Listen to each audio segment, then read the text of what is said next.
पहली बात तो मैं आप लोगों के बीच में से ही हूँ, है ना। तो मैं थोड़ा कंफर्टेबल महसूस करूँगा कि आप सब लोग एक बार मेरे को थोड़ा देखें, तो मेरे को ये लगेगा कि हाँ भाई अपने लोग ही देख रहे हैं तो अपने को ही बताना है, ठीक है। ऐसा है कि मैं BMS धारी डॉक्टर हूँ, आयुर्वेदाचार्य जिसे कहते हैं, और मैंने आयुर्वेद में काफ़ी समय से प्रैक्टिस करी है। तो काफ़ी लोग ऐसे हैं जिनका एलोपैथी में ट्रीटमेंट नहीं है और आयुर्वेद में बहुत अच्छा ट्रीटमेंट है। एलोपैथी में ट्रीटमेंट जैसे कि हम बात करें एक सिंपल सा जॉन्डिस, पीलिया। अब पीलिया का जो इलाज है वो अगर हम एलोपैथी में लेने जाते हैं तो वो मिलता ही नहीं।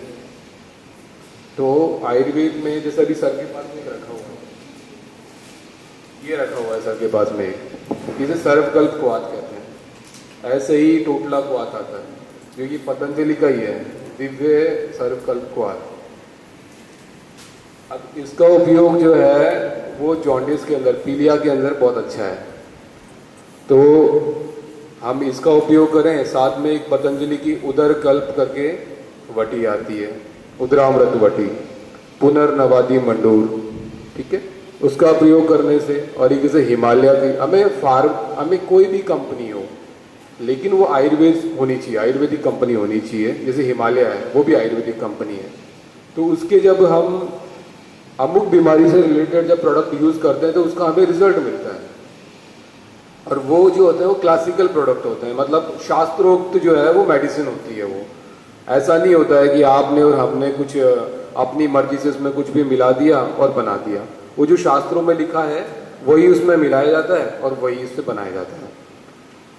तो लीवामृत है, Li52 जिसे एक बहुत फेमस ड्रग है ना, Li52DS, आप लोगों ने भी यूज करी होगी। तो वो जो है उसका उपयोग पीलिया के अंदर, जॉन्डिस के अंदर बहुत अच्छा होता है, ठीक है।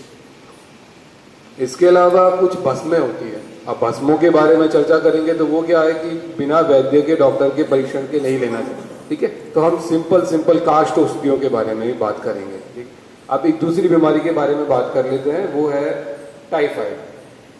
टाइफाइड भी एक ऐसी बीमारी है जिसको कई बार हम डॉक्टर के पास जाते हैं तो लंबे समय का, अगर कोई यहाँ टाइफाइड का पुराना मरीज रहा है तो वो खुद बता सकता है कि उसको जिस समय में टाइफाइड निकलता है, जैसे पर्टिकुलर मान लीजिए अक्टूबर का महीना चल रहा है ये, तो इस अक्टूबर के महीने में अगर किसी को टाइफाइड होता है और वो दवा लेता है वो ठीक हो जाता है, एलोपैथिक लेता है या कई बार आधी अधूरी आयुर्वेद या किसी भी पैथी में, यूनानी, होम्योपैथी में चला जाता है, आधी अधूरी दवाई लेता है और ठीक हो जाता है। तो उसको वापस से उसी वर्ष में दोबारा टाइफाइड होगा। है किसी के साथ ऐसा? आपके साथ में है ना?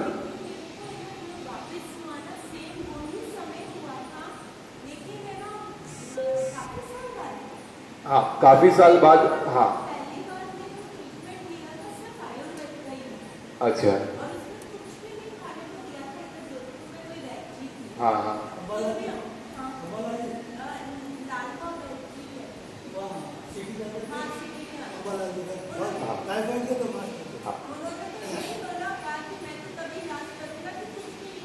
जी जी जी,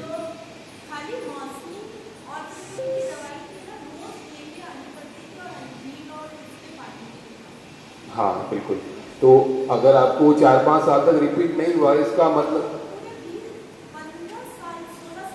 हाँ, तो आप जो है ठीक हो चुके थे। अब वो दोबारा इसलिए होता है कई बार कि हम वो जो आयुर्वेद में बोलते हैं ना, पथ्य अपथ्य, कि कई काफ़ी लंबे समय तक हम जो है बीमारी के हिसाब से हम खाना पीना जो है प्रॉपर तरीके से करते हैं। फिर जब हम ठीक हो जाते हैं लंबे समय के बाद में तो हम कुछ भी खाने पीने लगते हैं, हम प्रॉपर तरीके से योग प्राणायाम नहीं करते, जो कि काफ़ी समय मैंने भी नहीं किया था।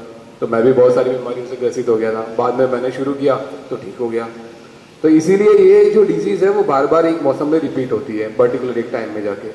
तो इसके लिए जैसे मधुरांतक टैबलेट आती है, मधुरांतक वटी, मधुरांतक वटी,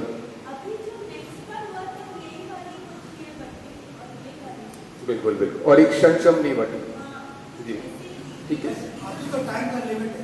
हाँ जी, हाँ जी, तो आप ऐसा कीजिएगा, शाम को बैठ करके इसका एक दो पेज में जो लिखना चाहते हैं वो लिख सकते जी। हैं। और जिसमें ज़्यादा मतलब जो डोज डिजीज है इसके बारे में हमने चर्चा करी।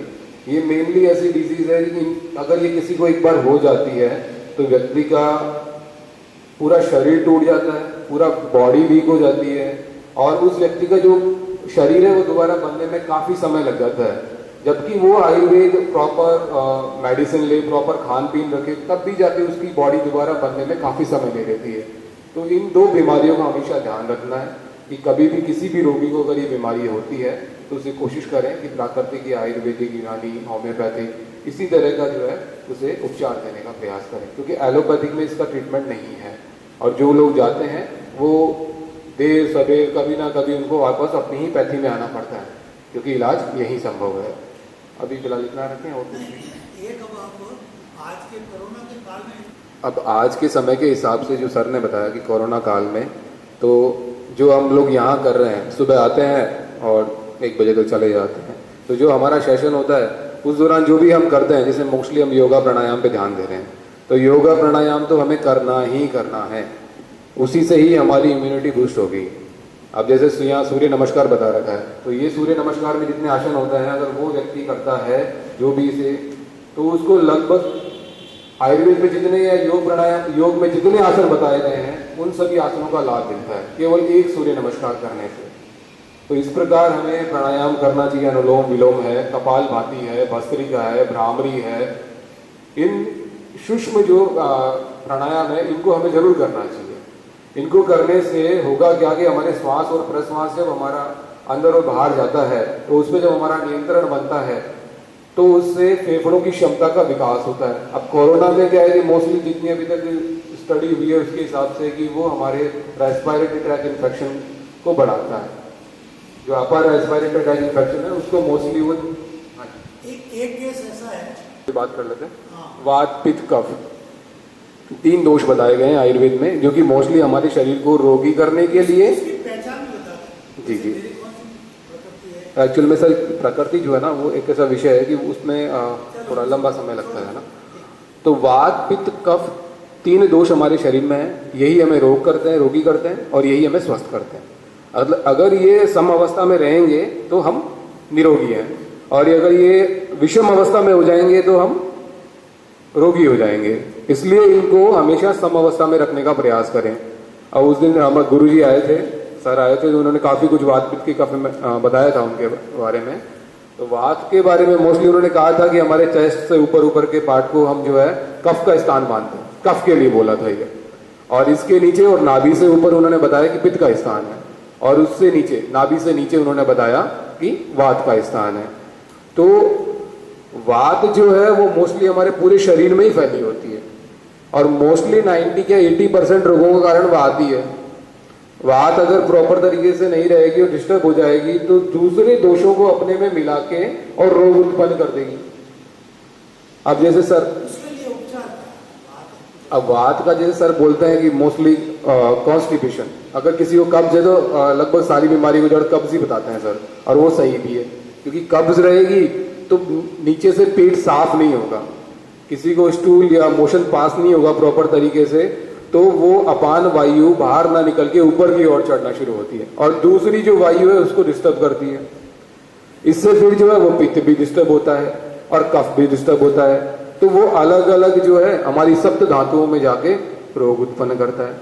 जैसा हम खाएंगे उसी तरह की हमारी धातुएं पोषित होगी। जिस तरह का हम आहार लेंगे, जैसे कि कोई व्यक्ति जो कि पित्त प्रकृति का है, मतलब गर्म स्वभाव का, जैसे कहते हैं ना बहुत ज्यादा पसीना आना, मेरी तरह बाल कम होना, वो पित्त प्रकृति का व्यक्ति। और मोस्टली एक प्रकृति के कम मिलते हैं, 2 या 1-2 प्रकृति के ज्यादा होते हैं, 3 प्रकृति के होते हैं। कोई व्यक्ति प्रॉपर एक प्रकृति का नहीं हो सकता है। तो उन व्यक्तियों में क्या होता है कि जिसकी पित्त प्रकृति ज्यादा है उसको गुस्सा तेज आता है, पसीना तेज आता है। अगर वो ज्यादा तीखी मिर्च खा लेगा, ज्यादा हैवी स्पाइसी खाना खा लेगा तो उसको प्रॉब्लम होती है, उसको जलन हो जाती है पेट के अंदर, एसिड ज्यादा बनता है उसको। तो प्रकृति के हिसाब से भी हमारे शरीर में रोग होते हैं। तो हमें पहले अपनी बॉडी की प्रकृति पहचान लीजिए कि हमारी प्रकृति कैसी है, और उसी के हिसाब से हमें आहार और व्यायाम का सेवन करना चाहिए। किसी व्यक्ति की प्रकृति अगर कफज है तो वो ज्यादा मीठा खा लेगा तो उसे भारीपन लगेगा, लेकिन मीठा उसे नुकसान नहीं करेगा। और पित्त वाली प्रकृति के बारे में मैंने बता ही दिया कि अगर वो ज्यादा तीक्ष्ण खाएगा तो उसको नुकसान होगा। जो व्यक्ति है उनको जैसे वात के गुण बताए गए, रुक्ष गुण, तो रुक्ष गुण से क्या होता है कि शरीर के अंदर पूरी रुक्षता आ जाती है, जिससे कि हमें स्निग्धता की ओर जाना पड़ता है। अभी एक अलग रहेगा